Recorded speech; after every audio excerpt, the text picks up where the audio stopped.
Hello and welcome along to the Tackling Sport podcast. And it's Daniel here, joined alongside me, as always, by my brother Sean. How's it going? And delighted to welcome who's a constant in all our Ireland coverage here on the podcast over the dark 12, 18 months. But I say some sort of positives to talk about tonight, Oisin. Oisin McQueirns, welcome to the podcast. Lads, thanks for having me. Always a pleasure. Brilliant. Well, listen, Oisin, to you first. Your initial thoughts after the game, and I kind of like this when you have a whole day to think of, and it's played a lot on my mind today. But what are your kind of initial thoughts, and then moving on to how you feel about it now, given we're about 24 hours after the event? Yeah, I suppose the initial, I mean, I was sick. I was. There's no question about it. I think everyone was kind of in the same boat. Like the way they lost it, and to lose it in that manner after such a brilliant performance, it's a bitter pill to swallow. It really is. I think stepping back then overall, though, I mean, so many positives really to take from it. Like so many performances that were strong. It finally seems like it's kind of starting to click with Kenny.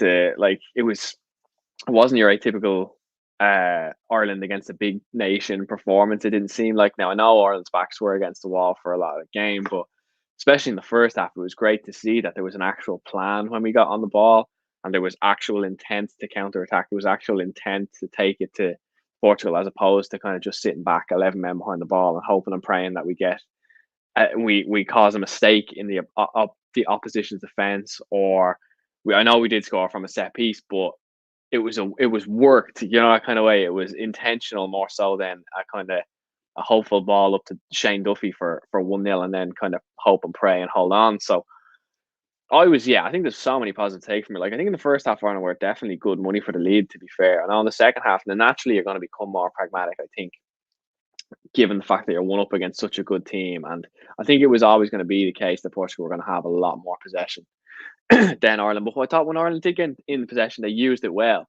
and they had intent, and they wanted to attack, and that was crucial, really. So I think there's a lot of really, I know we'll probably get onto it a little bit later, but there's a lot of strong individual performances too, which were good. And I think there was players who needed to put in strong performances, did put in strong performances, and it kind of felt like a bit of a coming out party for certain players. I think Ida especially was good. I thought Cullen finally had the game that we kind of have been wanting him to have in an Ireland jersey. So yeah, for me, I think initial reaction was obviously sickening, and I am still. I mean, it's still a disappointing. Not disappointing is the wrong word. I mean, disappointing in context when you consider everything. I mean, if you had said 2-1, I think we kind of would have gone off fair enough. Like that's not a bad result, because it could have been. I mean, initial thoughts are 4-5. You look at the Portuguese team with Bruno Fernandes, Jota, the two Silvas, Ronaldo. I mean, it's stacked. Like, so I think the initial reaction was probably, or the initial thoughts was probably that, well, this could get quite ugly. And then when the penalty came, you're thinking, if Ronaldo scores this, will it open the floodgates? Obviously, it didn't happen. But yeah, it's disappointment in context, but it's really, really important now that I suppose Azerbaijan is built on against Azerbaijan, it's built on against Serbia, and positive results do start to come. But I think they will. It feels like the tide is turning for sure. And I think it feels like players are buying into what Kenny wants to do. And I think overall, I think taking a step back from the sting of the actual result and the manner it happened, I think the performance as a whole was excellent. It was hard to really fault anyone, really, I suppose. Any of the 11 that started, I mean, and it was Omar Babadele came on, was great. But yeah, I think generally very, very positive night, all things considered. Yeah, I mean, I'm inclined to agree with Oisin Sean. Like, we seem to use possession a bit better. There seemed to be, while we might have been hanging on for 10, 15-minute spells in that second half, there always seemed to be some sort of outball. And you could see that if we'd one or two individuals more just on the current squad that were fit, that there was potential to, I don't know, see the game out. But I'd have to be inclined to agree with Oisin that there's a lot of positives. And you heard me in the podcast on Monday saying, actually, I'm losing hope. Mikel Arteta, Stephen Kenny, these lads are falling apart in front of me.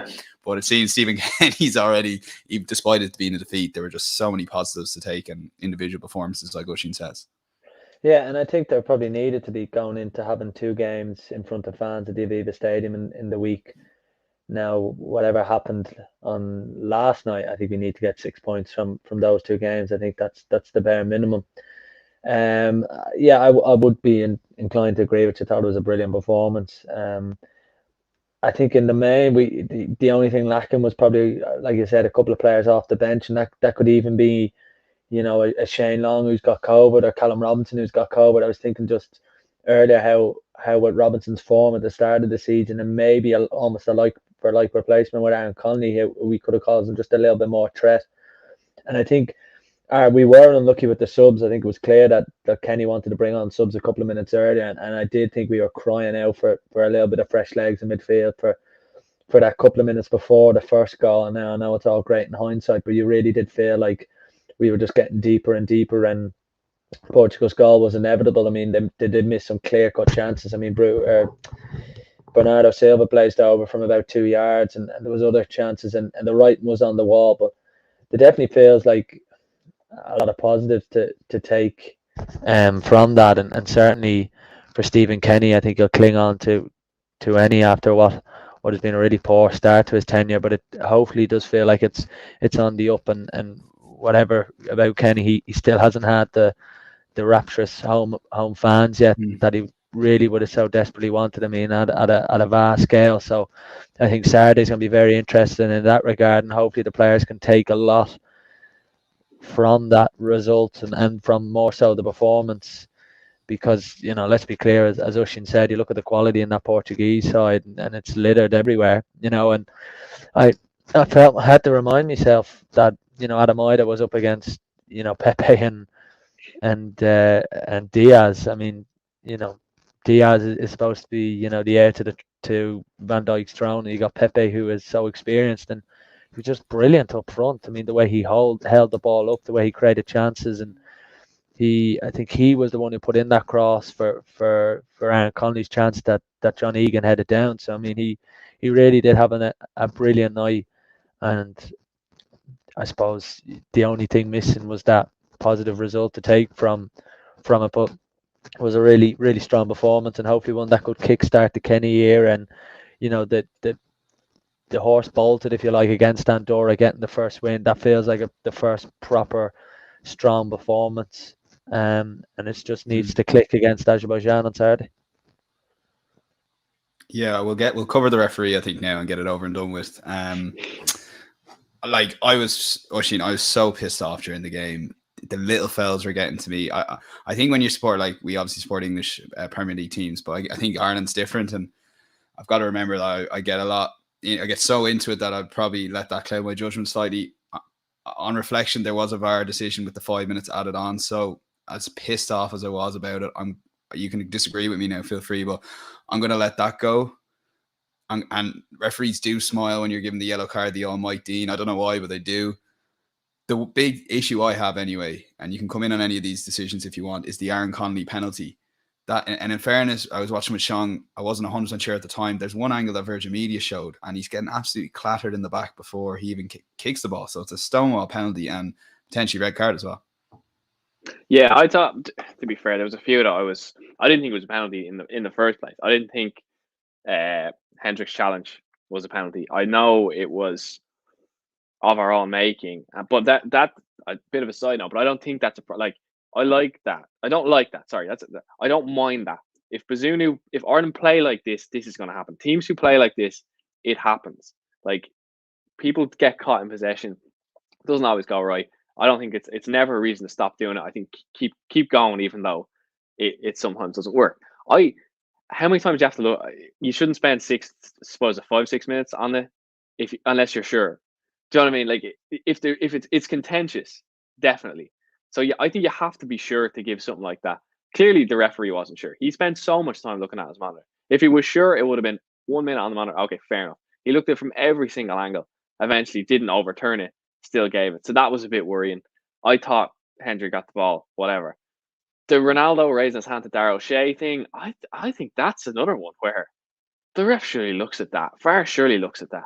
I mean, I've seen a few people say, "Oh well, O'Shea kicked the ball away and all this kind of stuff." That's nonsense. Like, O'Shea, that doesn't warrant. Like, I don't think it's not equal. Do you know what I mean? Okay, you kicked the ball away before the penalty. Like, you can't raise your hand to someone. It doesn't matter. I for me, that was something that should have been looked at for sure. Now, whether he gives a red card, whatever, I don't know, yellow card, anything, look at it at least and see.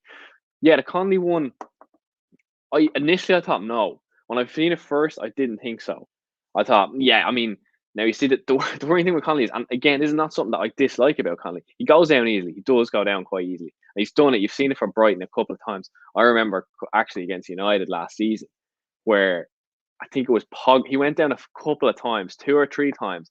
Pogba came into the back of him, went down. He went down a few times. I don't think he got. I think he got no decisions, but he went down quite easily. It was worse than that, Oisin. He was given a penalty and then overturned by VAR, even though there was contact, which was inconsistent with other VAR decisions during that season. It was something. I knew it was something like that, but because he did it again last night, where a ball was on, I think for Ida across, and he went down a little bit too easy. No, I don't mind that from Connolly per se. I think if it's a little bit of street smarts, when to do it, how to do it. I think he probably needs to learn that a bit. It's not something I dislike, but I kind of wondered then, having seen the replay, as you said, I seen the replay and I was like, okay, that does look like Stonewater. I'm looking at him thinking, is the ref thinking, well, this fella's gone down? He kind of has a little bit of a habit. He's gone down a couple of times a little bit easy in this game. Has that kind of tarnished the referee's view from that? Potentially, yes.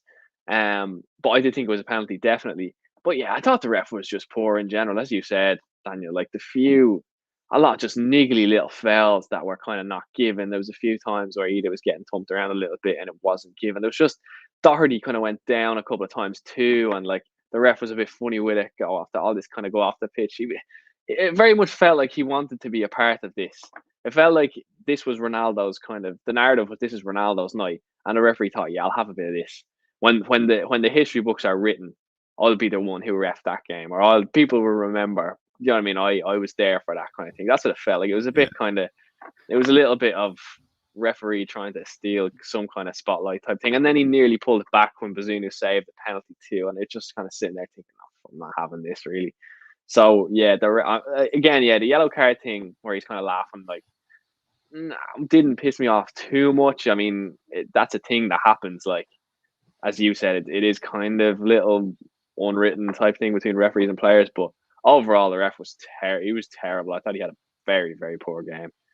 The fact that VAR was there, I think, probably should have helped him, but didn't. So, yeah. Well, that's the issue, isn't it? And like, I struggle to probably disagree with you on the Ronaldo red with Darragh O'Shea. The fact that VAR's brought in for these kind of decisions, and Jesus, it's not even. Just check it. Just check it. Like, check it.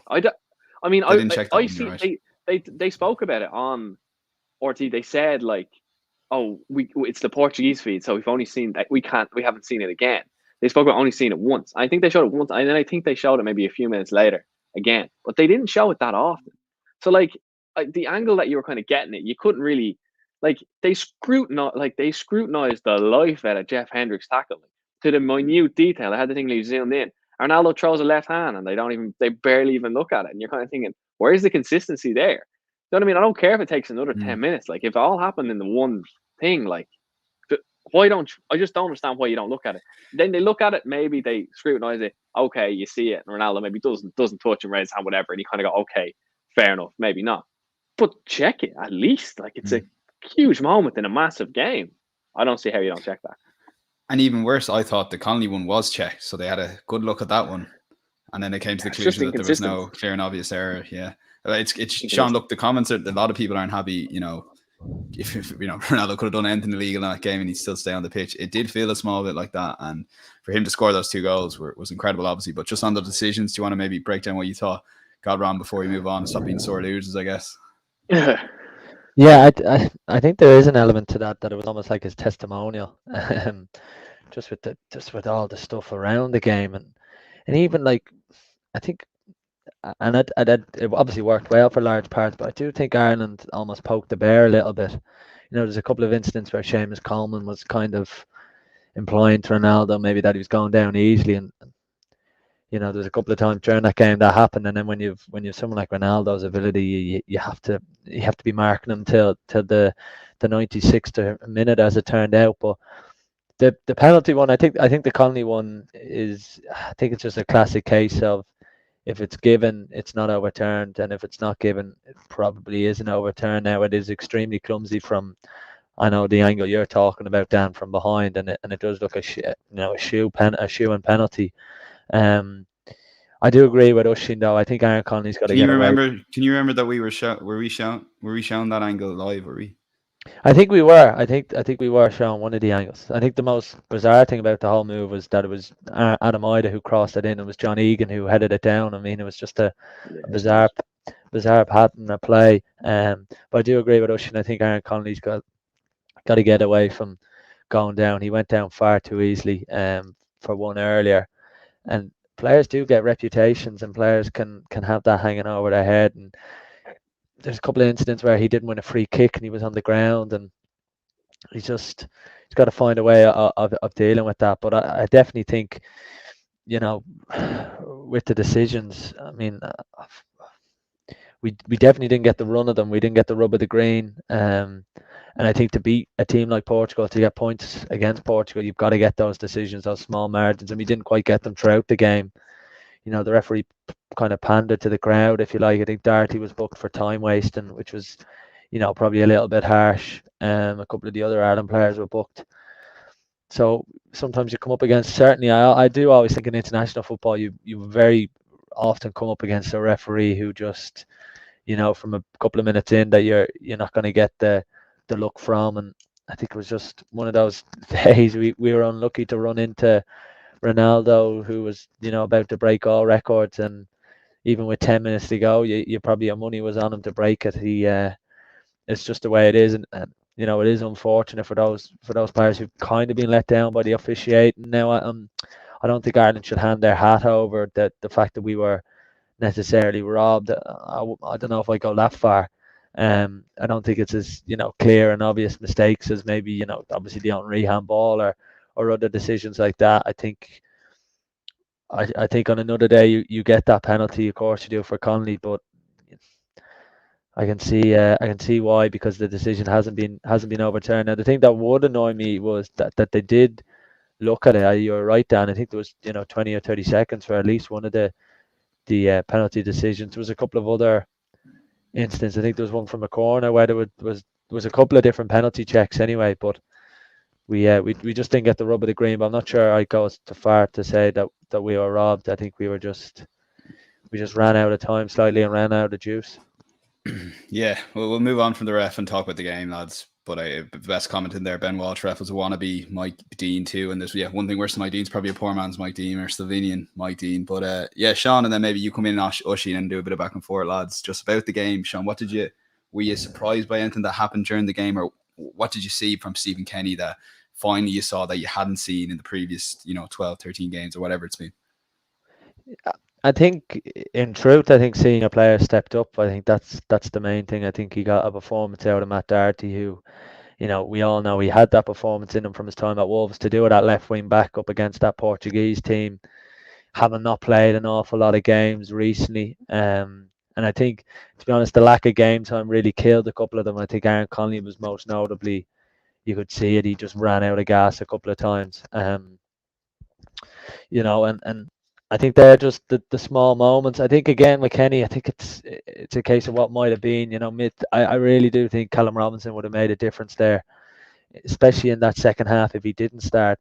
And I think if Kenny had that game again, I think he would have pushed those subs on a little bit earlier. I do think the lads are kind of dead on their feet. But yeah, I think the senior players stepped up. I think the return of Duffy to form was very important, because I thought he was brilliant, and you do need a player like that in a big game. He was absolutely magnificent, throwing his head at everything. Every ball that came in, I thought him and John Egan were brilliant. And then on Dobelli on his full debut, or his international debut, to come in and play like that is absolutely outstanding. Again, for someone who hasn't played a lot of games recently, has obviously played for Norwich at the end of last year, hasn't got a huge amount of first team experience, and for him to come in a game like that was outstanding. And Coleman, and that, I think, is the main. I think we just got performances out of players, and maybe it's the Kenny idea and what he demands on his players, and maybe it's getting through to those players bit by bit, because that, I think, is the massive difference. And I think if we have a few of those individual performances against Azerbaijan and against Serbia, I think we'll get 6 points from those games, and I think that's the key. I think if those players can perform like that, we should be fine in the next couple of games. Yeah, I think, Sean, just to build on that, really, I think you're right in terms of it's finally starting to kind of click, really. That's what it seems like. It finally seems like it's sinking in what's kind of needed from the players. Like you mentioned Coleman, or you mentioned Doherty. I thought Doherty and Coleman were both brilliant. in terms of starting off attacks, especially in the first half. They were both so lively. They got there was space there and they exploited it, and they knew there would be space. I thought they used it really, really well. I think it's a case of a lot of players. I mentioned earlier, but it was kind of like a coming out party. I think this was by far Eda's best performance in an Ireland shirt, and I think Eda's been decent enough when he's played for Ireland. Sometimes his touch has just been a little bit not quite there. He's just looked quite raw. But I thought he looked so composed up against Diaz and Pepe last night. I mean, some of the touches, some of the balls took down from the sky, like, which was brilliant. There was one, I know, I think a couple of people have clipped it, and it's just a long ball up, and he takes it down, and he's gone straight away.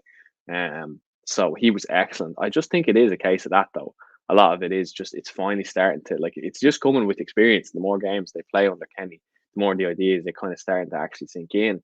And I think you're right, though, in terms of, I thought there was a couple of players who the lack of game time did kind of, I don't think it was exposed per se, but it was noticeable. Connolly, I think perhaps Hendrick. I didn't think Hendrick was fine, but I didn't think didn't have a standout game. I think to build on like the senior players, yeah, I think it was good to see those players who kind of needed that. And Doherty was one of them that kind of needed to step up. I think he'd been pretty decent last few games, but he needed to have that standout game. And same with Josh Cullen. I thought he needed to have a game because he wasn't very good. I didn't think there was to control, especially against, you look back at the Luxembourg game and there was no control in midfield at all.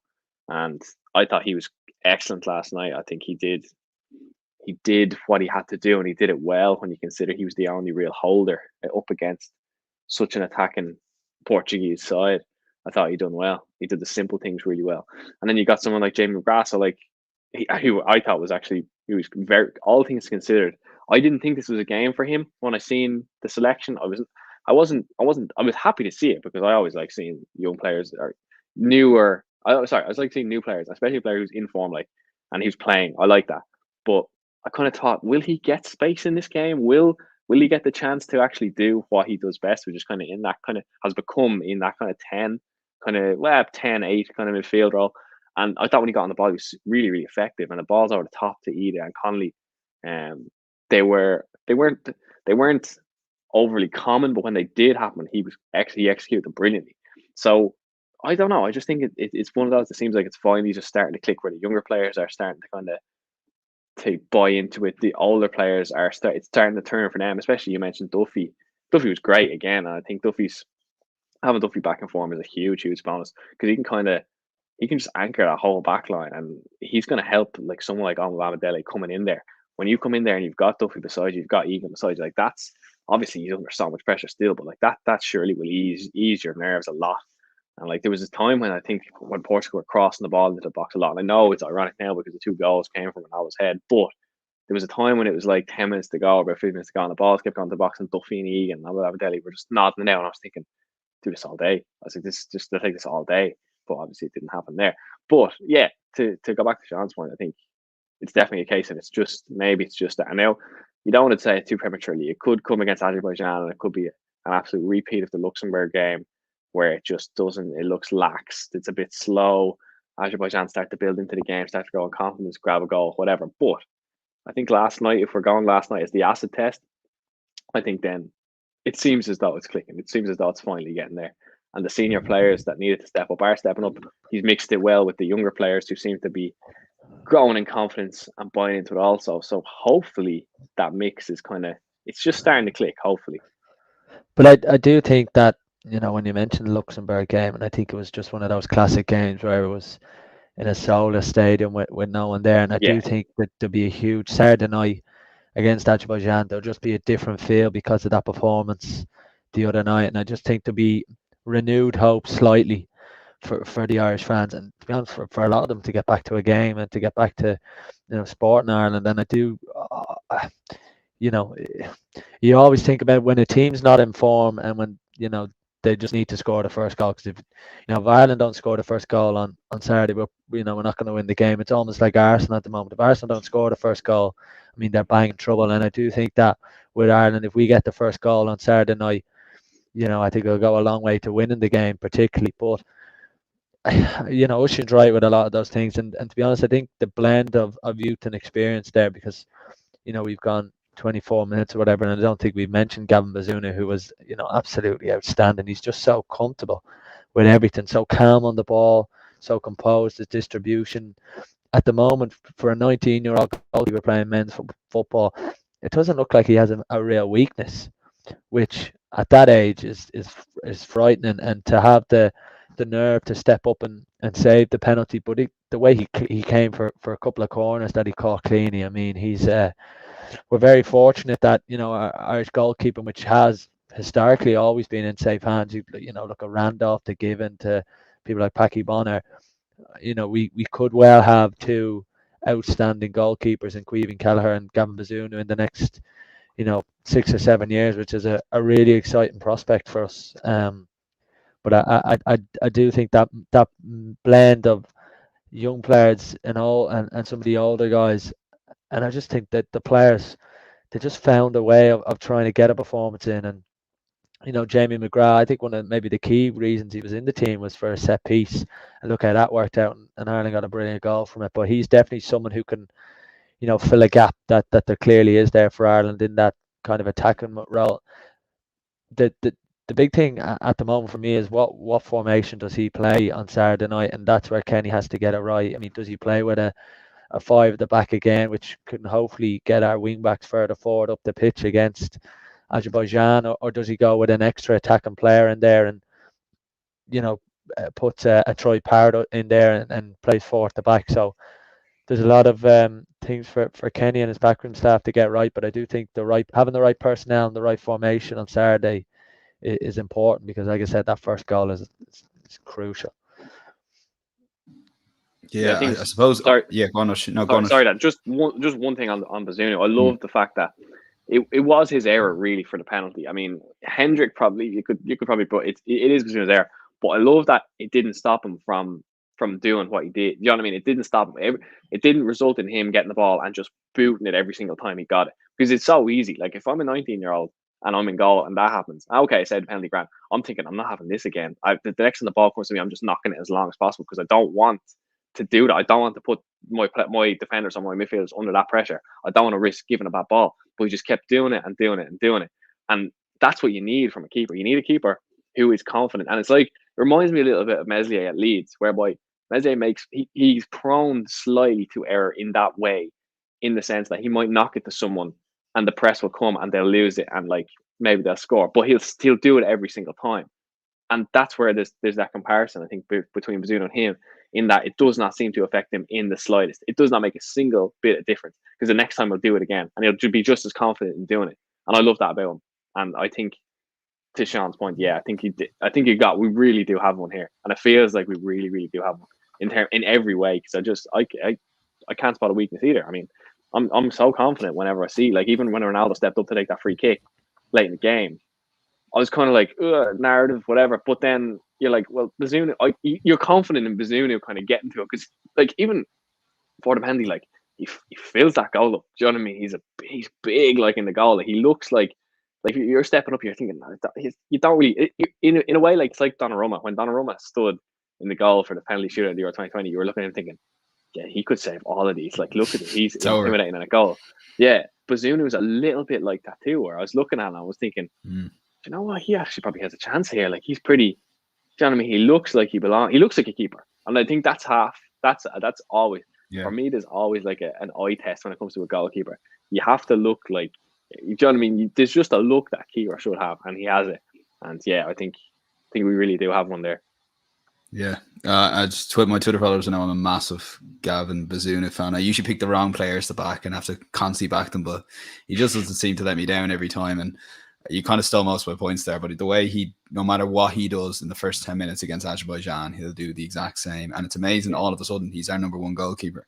And that's such a great opportunity for him now to build on that, get a full World Cup qualifying campaign under his belt. And he'll just learn so much. And it's kind of that problem solved, which was potentially becoming an issue, with Mark Travers against Serbia. Stephen Kenny made the big call and put him in there. And I suppose moving on to more Stephen Kenny calls and the team he's going to potentially play against Azerbaijan, Oisin, like Sean said, that he's not sure if he'll go for a back five, back four. I think particularly maybe focus on Matt Doherty.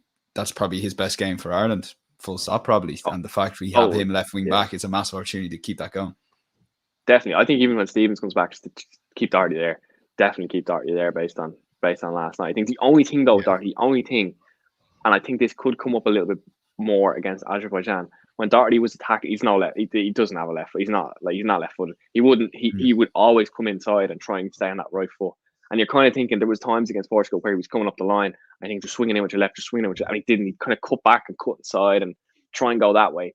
And maybe that was kind of your thinking. Well, the opportunity was on for the left. Maybe that's a little bit slight weakness in it. But I think overall, I'd have him there. Probably. I mean, Stevens was showing no form before his injury, really, at Sheffield United. So, and I think he'd actually been quite poor in a couple of games for Ireland too. So I'd definitely have him in there. I don't think McLean is kind of an option either. So I'd say, yeah, probably Doherty would stay there. That's if, obviously, provided. I mean, even if he goes to a 4, I'd probably have him there. Yeah, the only thing I say about the back 4, and just because I know something you said to me, Sean, during the game, or maybe it was after the game, about Conor Hurren, or maybe it was someone else who said it on a podcast, that he's probably the man for Azerbaijan at home, centre midfield against a weaker team. But maybe someone like Ryan Manning is the man at left back in a back 4 if Stephen Kenny does that against Azerbaijan. Yeah, but I think Ryan Manning at QPR and at Swansea has played his best football in a 5 himself, because obviously he comes from an attacking background, and he was kind of molded into a left wing back. To be honest, I don't have a clue what the best team is. That's okay. I thought that was just me, so I feel a bit better. Yeah, okay. I do think if you play a 5 at the back, I do think you're just one attacking player short, and I would like to see McGrath and maybe Parrott in there. You could play, which I don't think he will at all, but you could maybe play McGrath in as a one of the 2 midfielders. But Azerbaijan again are now mugged. So if he does play 4 at the back, I think he'll keep roughly the same personnel. I just don't think he'll start, or obviously O'Shea's injured or on Dobele. I think he'll have Parrott in there and maybe McGrath, Parrott, Connolly and Ida as the front 4. Whether, again, I think it could be right whether he brings in Hourihane and takes out Hendrick. I think the pace of the game will be suited a lot more to Conor Hourihane. Again, a big problem for him is he hasn't played a lot of minutes, and that is a fairly common theme with not just some of the starting players, but the general squad with Ireland. A lot of them aren't playing full games at their club. And I do think that's, what's been so important to Gavin Bazunu is going on 2 loan spells at the moment, because he's almost stolen a march on Caoimhín Kelleher, who was playing Champions League football, but is just not playing regularly enough to kind of get in ahead of him. And Bazunu's there and he's done well, and it will take something quite big for him not to be Ireland's number 1 going forward. That's a very interesting point, Sean. I just want to, in terms of you compare those 2 goalkeepers, you could argue Kelleher's a better goalkeeper, but Bazunu's put himself in the shop window. He's got the number 1 spot at Ireland, and Kelleher won't get in anytime soon off the back of that. Yeah, unless, touch wood, nothing, disasters happens to either of them injury wise, and it's probably going to be a pretty cool battle going forward. It's almost going to be like the Ronan O'Gara, Johnny Sexton battle of future years, or that kind of Doherty Coleman battle. Doherty Coleman battle. Stick one of them in midfield. Yeah. Well, Kelleher will get in our midfield, but anyway, go on. That we've seen in the past. So I personally would like to see 4 at the back. But then it does leave that question: is Doherty going to be as influential on the game with a 4 at the back? And then I'd play 4 at the back with Bazunu, Egan, Duffy, Doherty, Coleman, Cullen, Hourihane, and then the front 4, like I said earlier, McGrath, Parrott, Connolly and Ida. But again, there'd be question marks to say, will Aaron Connolly be able to do another heavy shift considering his lack of game time? There'd be question marks around a couple of those players as well. Doherty, he did come off towards the end of the game, looked very tired throughout. Stephen Kenny said he wasn't actually fully fit. I think he's some sort of illness now. Hopefully it's nothing to do with Shane Long's removal from the squad. So there is a lot of question marks. I definitely think it's his biggest team selection yet for Stephen Kenny. He has to get it right, and either way, if it doesn't work, I think a lot will come down to the personnel on the pitch, and he has to think what's going to be more beneficial for Ireland. But I do think if we play 5 at the back, I do think we might just be an attacking player shy, and I think we need all our attacking players on the pitch to carve open a couple of chances to beat Azerbaijan. Yeah, I was only thinking this as well. To agree with both your points, it is tough to see what he does, because do you go with it's not broke, it ain't broke, don't fix it, and stick with the 5 because it works so well. But you're not going to be. I mean, you'd like to think you're not going to be counter-attacking against Azerbaijan. It's going to be Ireland who are going to they're at home, so I mean, naturally they're going to be the team that's probably going to push it, and it's going to be in possession most of the time. So is it a case of the 4 would suit it better? Probably would, really. And then who do you change then? Who do you take out? You probably, I mean, you go Egan or you go Egan and Duffy, and you go Doherty, Coleman. And I think, Sean, to be fair, I think that midfield that you mentioned is pretty. It's probably what he goes with. I think Hendrick was one, and I thought it would be the case, but I didn't think it was so much whereby the players who are playing football would stand out as opposed to the players who weren't. Now I think that for the most part that was probably the case. You look at someone like Ida, whereby he isn't playing, but he looked really good. I thought Hendrick wasn't that great. Connolly wasn't that great too. That aren't getting regular football. So like you probably would be swapping out a couple of them. You could give Horgan a go again, because you could throw Horgan in the role that Connolly had last night, really, or kind of have him as your other, have him as another wide player maybe, because he's always been pretty good under Kenny. I felt when he's playing for Wickham. I know it's League One, but he's still playing. So you could probably put him in. Sorry, John. Yeah, no, I just kind of agree with a lot of that. The one thing that would please Kenny from the other night is I think now he can look, in a couple of weeks' time at his whiteboard in his office, and he'll know at least 8 starters, I think, guaranteed, that will play every week. And I don't think we had that a couple of nights ago, or a couple of weeks ago, and a couple of international camps ago. And I think that's the key. The return of Duffy, he's got Bazunu, he's got Egan, Coleman and Doherty can work now. We've shown they can work. I think Josh Cullen has cemented that number 6 position.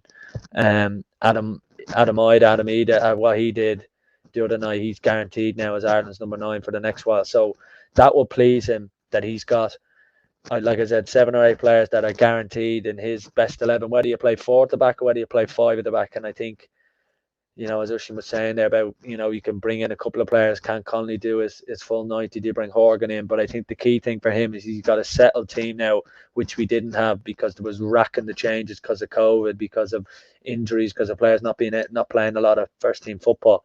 Now it feels like that night, the other night, last night was almost a template, and you can work around his template. And like I said, there's a lot of guys there who are guaranteed starters, whether you play 4, whether you play 5, and that, I think, is an important thing to take from the other night, and that can't be lost, the importance of that. Yeah, I think that's a really good point on the continuity element, really, because we spoke about on this a good few months ago now. But when Kenny made those, I think it was his first couple of games, he had a midfield 3, and he changed all of the 3 players for the next game. And you're thinking, okay, he has the balls to do that, but that's not, you don't really want, it's not ideal, because it's very hard to. And again, I hate going back to the Leeds example all the time, but Bielsa loves having that kind of that small squad, and that kind of limited squad, limited changes, because of how long it takes to get up to speed with the way he plays. And the fact that if it's a core that you always have, it's so much easier to kind of buy into the idea. And it's kind of, if something needs to change, it's easier for 8 or 9 of them to change in the same way as opposed to, say, a different formation or something like that. So I think the continuity thing is key. I think the fact that he'll definitely sleep better at night knowing that he's got about 8 lads that he knows he can rely on. And then you look at other players, then you can kind of go, okay, well, if Callum Robinson is in form, maybe you put him in instead of Connolly. Maybe if Jack Byrne comes back, say, and he's in form, whatever, maybe you put him in instead of McGrath. You kind of look to a couple of maybe not expendable, but rotational players that you can build and include into the kind of 8 then, that stay solid and that know the role. Because they look so much more confident in general. I think most of the players look so much more confident in general, and they knew what they were doing. Coleman knew what he was doing, Doherty knew what he was doing, Jamie McGrath knew. They all knew exactly what the plan was. It wasn't, and I thought that was something that was lacking occasionally in the first few games under Kenny, where they kind of knew what was going on, but they weren't fully, I don't know if they weren't fully bought in, or it just wasn't fully clicking or something. Whereas last night it was, right, this is how we're going to play. We're going to counterattack. When we get on the ball, we're actually going to try something. We're pushing players forward, and that was crucial as well. The wing backs got forward, McGrath got forward, Hendrick got forward. It wasn't a case of Ida being stuck up there. The ball wasn't flung up to Ida, and he's stuck, and he's got just Connolly, and that's it. He had players supporting him, and that's key. So yeah, I think to go back to Sean's point, yeah, that continuity is massive for Kenny. And it's the way he's played. I mean, he's played like that with Dundalk as well before. Do you know what I mean? He's always had this kind of solid core of players that are crucial to him. And I think if he can build out, he seems to have done now, and he can then just plug in and plug out other players around, maybe that depending on form, depending on the opposition, things like that, then that could be the recipe for success. It's very fascinating. I think looking at the 3 games in 6 days factors. So straight away you got to, if Stephen Kenny's looking at this before the Portugal game, he's probably going to have to pick his 3 11s and then make sure that the lads that are playing 3 games have the fitness to do those 3 games. Now, obviously doing it from centre backs different from doing a centre mid, but on the basis of that, then he'll have to pick or maybe reselect his team for Serbia here with a back 5, and then on the basis then pick the back 4 against Azerbaijan, which is why I was just looking there, Sean, and thinking maybe Daryl Horgan starts on the left, and maybe your team bar Aaron Connolly comes out, and maybe Troy goes up top with Ida, or what do you think of that? Yeah, there could be something there. I do think you're right. Probably why we didn't see Conor Harahan at all, because I think you're right. I think he's well. So he's going to definitely start, I think, yeah. Yeah, I think he will start. And the thing with him is he has not played a lot of game. I know he played against Barrow and he's recently moved, but you can't expect him to play, any more than a couple of games. So I think he's certainly a shoe-in that comes in. I don't think our squad is big enough at the moment. Like, that's what I really think. Colin Robinson's a massive loss because our squad's he's not big back enough. He's not back for the games, is he? He won't be. No, he's gone. Yeah. So, and he actually started the season really well with West Brom, and I think that is just, again, a little kind of blow for Kenny to deal with. After that, I don't think we'll see the squad change a huge amount.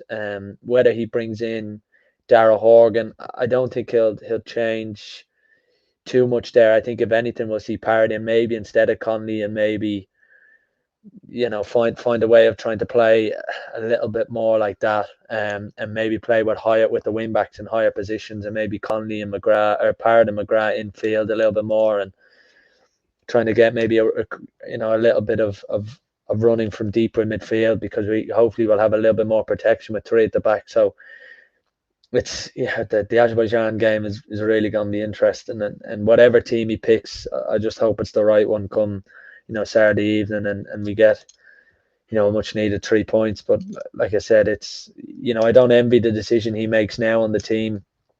I think if the Serbia game was up next, or maybe Serbia away, I think I'd know roughly what the team is going to be. But these 3 games in 6 days, that the new international break doesn't help a squad like Ireland. I think it suits the bigger countries with your Englands, your Portugals, your Spains, where you can rotate the squad around, and you can start with Sancho as opposed to Rashford, or whatever it is with England, and us kind of smaller nations with smaller playing pools.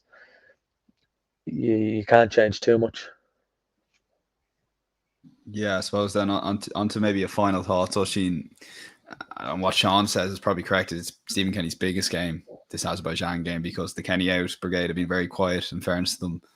But God forbid Azerbaijan score in the first 10 minutes. We know there'll be a lot of battles going on Twitter. I might just mute the phone. But is it important that, and it's we can, like this, it's such a massive game for Stephen Kenny that whatever the Serbia game, there really is a need to cannot lose this game, and really in the need to get the 3 points irrespective of qualification.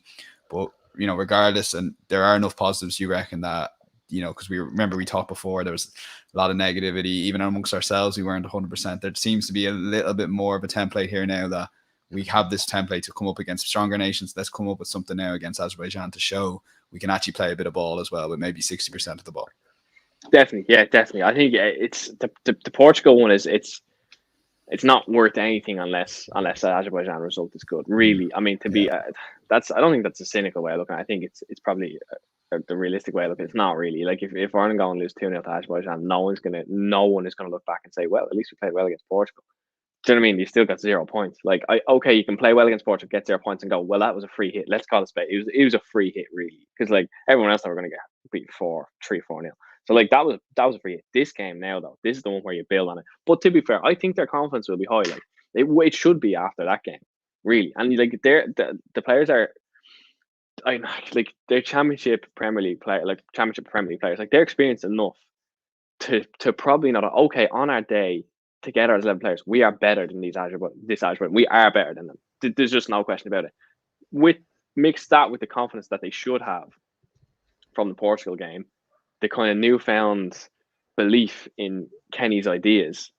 You mix all that together, and it should be. I mean, it should do it. You know what I mean? That's what it should do it. I think definitely. I think it's going to be. I mean, they are under pressure for sure, but having the fans back will probably help.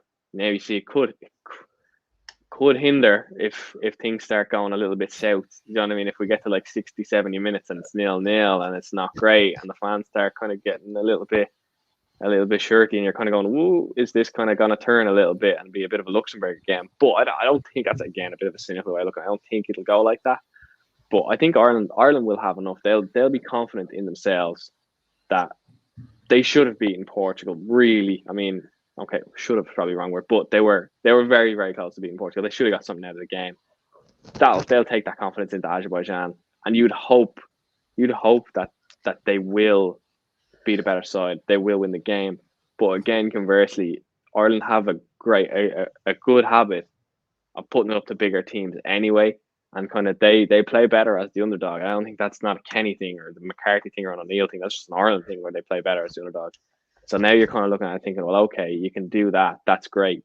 Brilliant, great performance. But what happens when you have to, it's you who has to push it, and it's you who has to kind of dominate possession and create chances and be, for all intents and purposes, be the side that is the better side against what is probably going to be an Azerbaijani counter-attack. That's probably how they're going to play. I don't know. I'm not well versed on Azerbaijan. I'm not like Brian Kerr where I'm well versed on Azerbaijan style of play, but you'd imagine that's what they're going to. Their idea might be that, the counter-attack. So this will answer a lot of questions definitely on the Kenny era in terms of how versatile is this team? Is it a case of this team is just plucky when it comes to playing against better teams, or is it a case of, because they need to beat this, like, Azerbaijan are not minnows per se, but they're not like, they're a team that Ireland should be beating.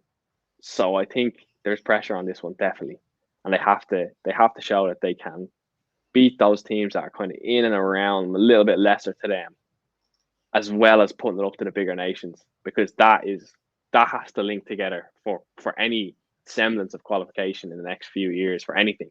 It has to be a case of putting it up against the bigger teams, maybe getting some points, but always beating the teams that are technically in and around you, which Azerbaijan at this stage kind of are. I don't think that's any disrespect to the Ireland team right now, but that's where we're at. And then it'll come to Serbia as well, and you kind of look at that game too, and you think that's probably an even enough keel whereby you kind of go, that could go either way. I think, really, like, I don't think Serbia are not a team Ireland should be beating. It's not like that. I think it's pretty even. But Azerbaijan, you're looking at it thinking, yeah, this is the teams that we have to be making sure we get 3 points against every single time we play in these groups. So it'll be interesting to see with the crowd. It'll be interesting to see if that newfound confidence is there, if it translates across to the Azerbaijan game. And Sean, you mentioned earlier though, like, Azerbaijan are no mugs. I think they only lost 1-0 to. They actually drew with Luxembourg. They only lost 1-0 to Portugal, 1-0 to Serbia. So kind of similar to us, but I think they should have enough though. With the confidence, with the fans hopefully behind them, they should have enough. Sean, final thoughts. The 2-1 to Luxembourg, wasn't it, in the end? Or?